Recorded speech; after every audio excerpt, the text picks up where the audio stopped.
Imagine being so emotionally powerful that no one's words or actions can trigger you. You walk through life with unwavering calm, unaffected by the chaos around you. Sounds like a superpower, doesn't it?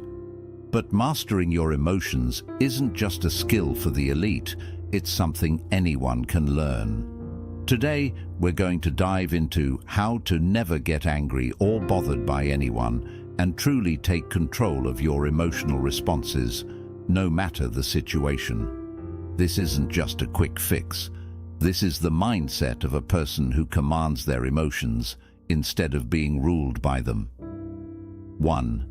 The power of emotional detachment. Break the chain of reaction. The first step in mastering our emotions is to cultivate emotional detachment. This doesn't mean that we suppress or ignore our feelings, but rather it's about observing them without identifying with them. In Buddhist philosophy, we are taught that emotions like anger arise when we become attached to an event, a person's words, or a situation. We tend to take things personally, and this personal attachment fuels our emotional reactions, but emotional detachment teaches us that we don't have to react immediately to every emotion that arises. We can simply observe it and allow it to pass, much like clouds in the sky. In moments of anger or frustration, if we can take a pause and observe the emotion without judgment, we begin to break the cycle of automatic reactions. For example, when someone says something hurtful, rather than instantly reacting with anger or defensiveness, stop for a moment, close your eyes, take a deep breath, and notice what you're feeling. Are you angry, hurt, frustrated, or maybe even fearful?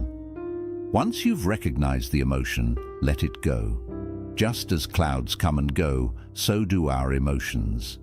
By doing this, you begin to detach from the emotion itself and free yourself from its grip. When we practice emotional detachment, we realize that anger is not who we are. We are simply the observer of our emotions. This shift in perception allows us to stop the chain of reaction before it spirals out of control. 2. Reprogram your mind, the what-if mindset. Shift our minds are incredibly powerful. However, we often allow them to lead us into negative and unproductive thought patterns, particularly when it comes to situations that trigger anger. We might ask ourselves, why did they say that, or what do they mean by that? These questions, although natural, often lead to an emotional spiral that strengthens anger and frustration. But Buddhism teaches us that we can reprogram our minds with the power of perspective and curiosity. The what-if mindset shift is a tool that allows us to change our thought patterns from a negative reactive mode to one of curiosity and growth. Instead of reacting with anger, ask yourself, what if this situation is a lesson for me? Or, what if this person is going through something that I don't understand? These simple questions not only diffuse the intensity of our anger, but also open the door for greater understanding, empathy, and personal growth. For example, if someone criticizes you in a harsh way, instead of thinking, how dare they say that? Ask yourself, what if this is an opportunity for me to practice patience or to learn something about myself? By shifting your perspective, you are no longer bound by the impulse to react. You begin to create space for a more thoughtful and measured response. The what-if mindset encourages us to see every interaction as a chance to grow, and not just as a potential trigger for our emotions. 3. The power of self-sovereignty. Own your emotional realm. Self-sovereignty refers to the idea that we are the rulers of our own emotional world. In Buddhism, this is a profound teaching. No one else has the power to make us feel anything unless we allow it. Others might say or do things that challenge us, but how we feel in response is entirely within our control. The power of self-sovereignty lies in recognizing that our emotional state is our responsibility. No one can truly make us angry, sad, or upset unless we give them permission to do so. This realization is incredibly freeing because it places the power back into our hands. When we allow others to trigger us, we are essentially handing over control of our emotional realm. However, by claiming our emotional sovereignty, we empower ourselves to respond with wisdom, peace, and emotional maturity. When someone attempts to upset you, instead of reacting impulsively, take a moment to center yourself.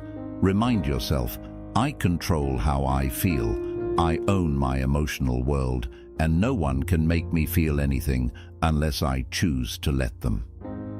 This practice is about reclaiming control, and as you do, you will find that you feel less reactive to the world around you. You will become the calm in the storm. 3. The power of self-sovereignty. Own your emotional realm.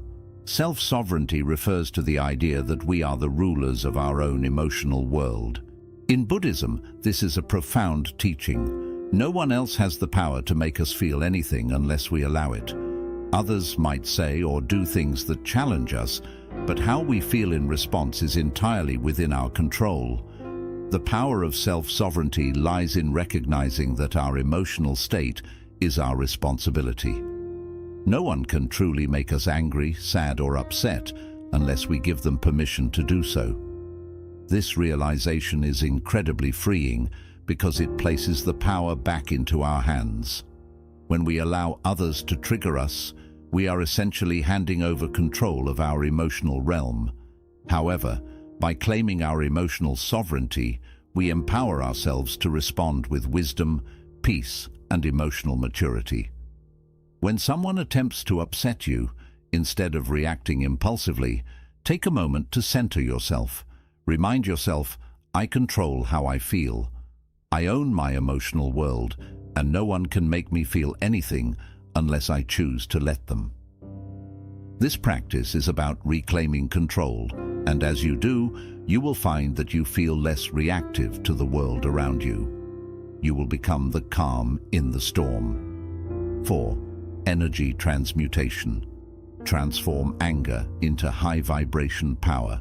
Anger is an incredibly powerful emotion, but it doesn't have to be destructive.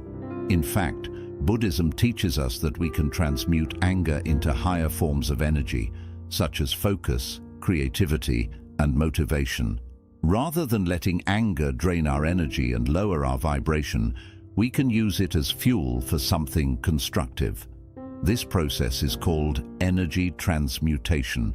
When we feel anger rising, instead of suppressing it or acting on it immediately, we can redirect that energy into something more positive.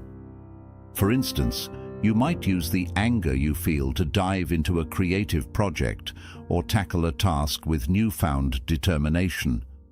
You could also use the energy to exercise, channeling it into physical movement. The key is to move the energy out of the emotional body and use it to elevate your state of being. The act of transforming anger into high vibration power doesn't mean ignoring or denying your feelings. It simply means acknowledging the emotion, feeling it fully, and then redirecting it in a way that serves your personal growth. As you continue to practice this, you will find that anger no longer has the ability to drain you. Instead, it becomes a source of fuel that propels you forward in life. 5. The art of emotional alchemy, turning toxic energy into gold. Emotional alchemy is a powerful concept in Buddhism that teaches us to turn negative emotions into sources of wisdom, strength, and personal growth. It encourages us to take toxic energy, like anger, frustration, or resentment, and transform it into something valuable, such as understanding, compassion, or clarity. When we experience emotions like anger, they can feel overwhelming. However, Buddhism teaches us that these emotions, rather than being obstacles, can be raw materials for transformation. The key is how we approach them. Instead of resisting or suppressing them, we fully experience the emotion and then transform it. Like an alchemist works with lead to create gold, we can work with negative emotions to create something of higher value. Take anger as an example. It arises when we feel wronged or misunderstood. Anger is powerful, but it's energy. If we harness that energy, instead of letting it consume us, we can use it for positive change. Anger can teach us about our boundaries, our needs, and what's important to us. When anger rises, we can stop and ask, what is this anger trying to show me? What lesson can I learn from it? By practicing emotional alchemy, we see that anger isn't inherently bad. It's how we respond to it that matters. We learn to ask meaningful questions to understand the deeper layers of the emotion, like, what values have been threatened that are causing this anger? Or, how can I use this anger for growth? These questions help us reframe the emotion and use it as a tool for positive change. Emotional alchemy also involves accepting negative emotions like anger, fear, or sadness, rather than avoiding them. By accepting them, we make them part of our path to growth. Instead of holding on to negativity, we let these emotions become opportunities for self-reflection, deeper understanding, and connection with others. Next time frustration rises, practice emotional alchemy by pausing and reflecting. What is causing your frustration? Is it fear, unmet expectations, or misunderstanding? How can you reframe the situation to see the bigger picture? By transforming your perception, you turn toxic emotions into power, helping you become more compassionate, understanding, and at peace. This practice involves patience. When experiencing difficult emotions, it's easy to want them to go away quickly, but emotional mastery means sitting with emotions, allowing them to reveal their deeper truths. With time, we let go of the negative charge they bring and find wisdom and clarity. Emotional alchemy isn't about eliminating negative emotions. It's about integrating them into our lives in a way that fosters healing and growth. Every time we apply emotional alchemy, we refine ourselves, becoming more attuned to inner peace and bringing more love and compassion into our interactions. 6. Silence as power. The mastery of non-engagement. In today's fast-paced, highly reactive world, we are often encouraged to respond immediately to every situation, especially when provoked. The constant pressure to react quickly, whether through words or actions, can leave us emotionally drained and reactive. However, Buddhism teaches us the power of silence and non-engagement as a means of preserving our peace and maintaining control over our emotions. Mastering this practice is one of the most powerful ways to cultivate emotional stability and resilience. Silence as power isn't about being passive or avoiding conflict. It's about recognizing that not every situation requires a reaction. Often, our initial impulse when someone insults us or when we feel wronged is to immediately respond, perhaps with anger, frustration, or defensiveness. However, Buddhism teaches us that not every moment requires us to engage. By remaining silent in the face of provocation, we create space between the stimulus, the external event or words, and our response. This pause allows us to choose a response that is thoughtful and aligned with our values, rather than one driven by impulsive emotions. One of the core aspects of this practice is understanding that we cannot control what others do or say, but we always have control over how we choose to respond.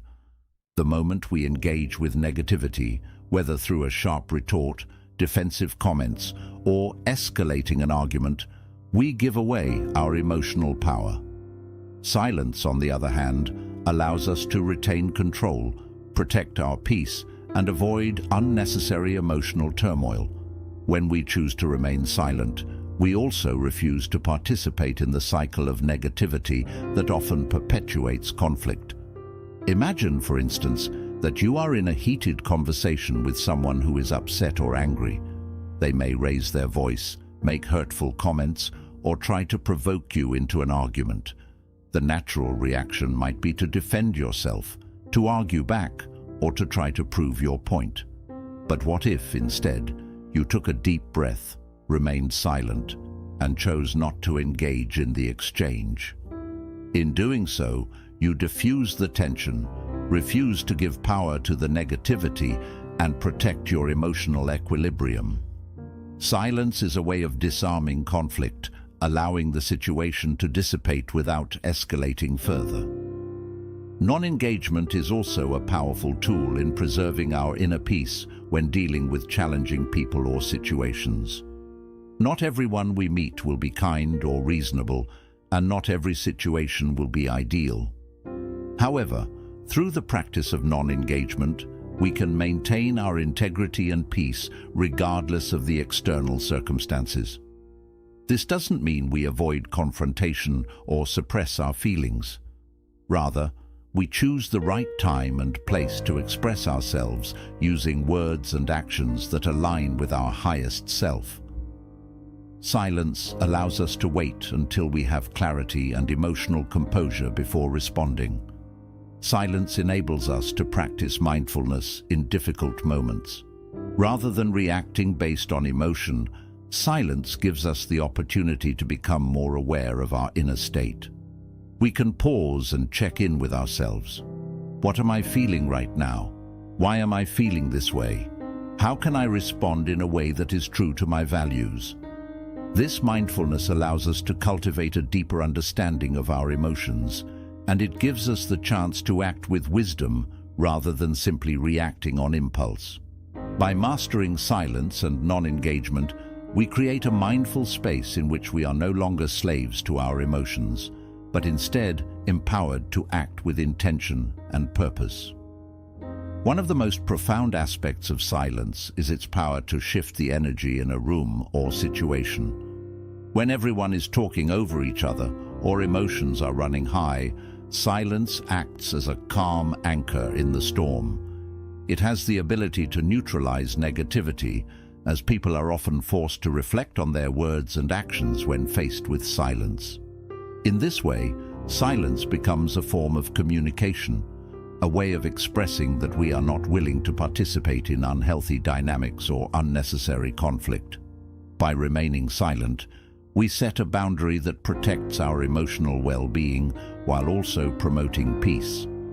Silence can help us build emotional resilience over time. It teaches us patience and self-control as we learn to respond thoughtfully rather than impulsively. Every time we choose to remain silent in the face of provocation, we strengthen our ability to remain calm in the future. We become less reactive and more resilient to the external pressures that once triggered us. Silence also provides a valuable opportunity for reflection and growth. After a tense situation, we can use silence to review our thoughts and feelings, learning from the experience and refining our emotional responses moving forward. 7. Mastering the art of grace under pressure. Be unshakable. Mastering the art of grace under pressure is a transformative and empowering skill. It's about remaining calm, composed and centered, even when life circumstances push us to our limits. In Buddhism, this concept is known as equanimity, which refers to the mental and emotional balance that allows us to remain unshaken by external events.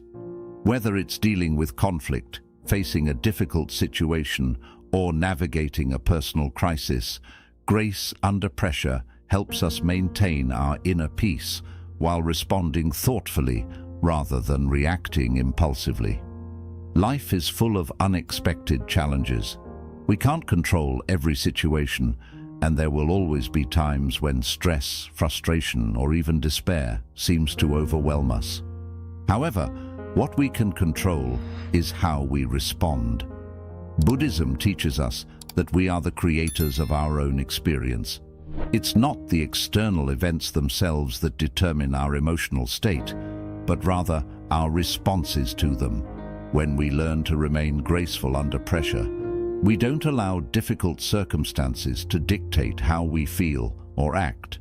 Instead, we rise above the chaos and navigate life with poise and inner strength. When we're faced with difficult situations, whether it's a work crisis, a disagreement with a loved one, or a personal setback, the natural human instinct is often to react.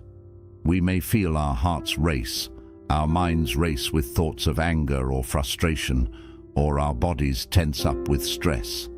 However, by practicing grace under pressure, we learn to pause and respond with wisdom rather than reacting impulsively. The first step is recognizing that emotions are temporary. They arise, peak, and pass away. By becoming aware of this, we can prevent ourselves from getting swept away in the storm of emotions. Instead of letting anger, fear, or sadness take over, we can observe these emotions and allow them to move through us without allowing them to control us. Mindfulness is a key practice that helps us master grace under pressure. By cultivating mindfulness, we become more aware of our thoughts, feelings, and bodily sensations in each moment. This awareness enables us to identify when we're about to react to a situation with anger or fear. For example, in a heated conversation or argument, when you notice yourself starting to feel defensive or upset, take a deep breath. In that brief pause, you create the space to choose a mindful response rather than letting emotions control your actions. The more you practice this, the easier it becomes to remain calm and centered, no matter what is happening around you. Grace under pressure also means acceptance, accepting that life won't always go the way we expect. Sometimes things will go badly, people will disappoint us, and challenges will come that feel too much to handle. Yet, the secret to keeping grace is to accept these moments as they happen without pushing back. When we resist reality, when we wish things were different, we add more pain to our lives. But when we accept the present moment just as it is, we stop struggling against what's happening and let ourselves respond with calm and wisdom. Buddhism says that resisting the present creates suffering, while acceptance brings peace. For example, if you're stuck in traffic and running late, it's easy to feel frustrated, anxious, or even angry. But instead of fighting the situation, try accepting it. Tell yourself that the traffic is out of your hands and getting upset won't fix anything. By accepting the situation, you let go of extra stress and can use the time in traffic to relax, listen to music, or even practice mindfulness. This change in mindset helps you keep grace under pressure, even in small, everyday moments.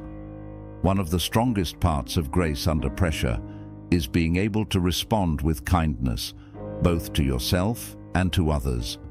In stressful situations, we often feel the need to be perfect, to handle everything smoothly, or to meet everyone's expectations. This can lead to self-doubt, anxiety, and exhaustion. But when we treat ourselves with compassion, we realize it's okay to feel stressed, it's okay to have a hard time, and it's okay to mess up. We give ourselves the space to be human, and just as we show ourselves kindness, we can also offer it to others. When someone else is upset or frustrated, instead of reacting with irritation or criticism, we can respond with care and empathy. Compassion isn't just a way to stay graceful under pressure. It's also a strong remedy for the negative feelings that come up during tough times. Self-control is another key part of grace under pressure. It's about knowing that we are in charge of our emotional reactions. Even when outside situations are tough, we decide how we respond to them. When we understand that our emotions are in our hands, we stop feeling powerless or controlled by what's happening around us. We become the steady center in the middle of chaos. In moments of pressure, remind yourself that you have the power to choose how you react. You are not a victim of the situation. By practicing self-control, you become steady, able to face even the toughest challenges with grace and strength. Finally, resilience is a crucial part of mastering grace under pressure. Resilience is the ability to recover from setbacks, to rise after hardship, and to keep going even when things are hard. Life is full of surprises, and there will always be obstacles to overcome. But the more resilient we grow, the less these obstacles can throw us off track. Buddhism teaches that resilience is developed over time through regular practice of mindfulness, acceptance, and balance. The more we practice responding with grace, the stronger our emotional resilience becomes. Practical steps to mastering grace under pressure. Pause and breathe. In moments of stress, take a few deep breaths. This small pause gives you the chance to calm down and respond thoughtfully. Practice mindfulness. Regular mindfulness helps you notice your thoughts, feelings, and body sensations, letting you handle situations with more clarity and peace. Accept what you can't change. Know what you can control and what you can't. Release the urge to control everything and instead focus on how you handle life's challenges. Respond with kindness. When things get tough, treat yourself and others with care and understanding. Compassion eases tension and helps create a calm mindset. Build resilience. Know that challenges are a part of life. Instead of seeing them as obstacles, see them as chances to grow stronger and more resilient. By practicing grace under pressure, you develop emotional strength, keep your inner peace, and become steady in the face of life's difficulties. You don't have to be perfect or never feel stressed, but by choosing how you react, you can move through life's storms with grace, wisdom, and strength. Anger is a natural feeling, but it doesn't have to rule you. Through Buddhist teachings, we can learn to control our emotions, stay calm in any situation, and respond to life with wisdom and compassion. By practicing emotional detachment, reshaping our thoughts, and choosing not to engage, we can turn anger into strength and achieve true emotional control. Remember, emotional mastery isn't about being perfect, it's about moving forward. With every mindful step, you'll grow more resilient, calm, and at peace with yourself and the world around you.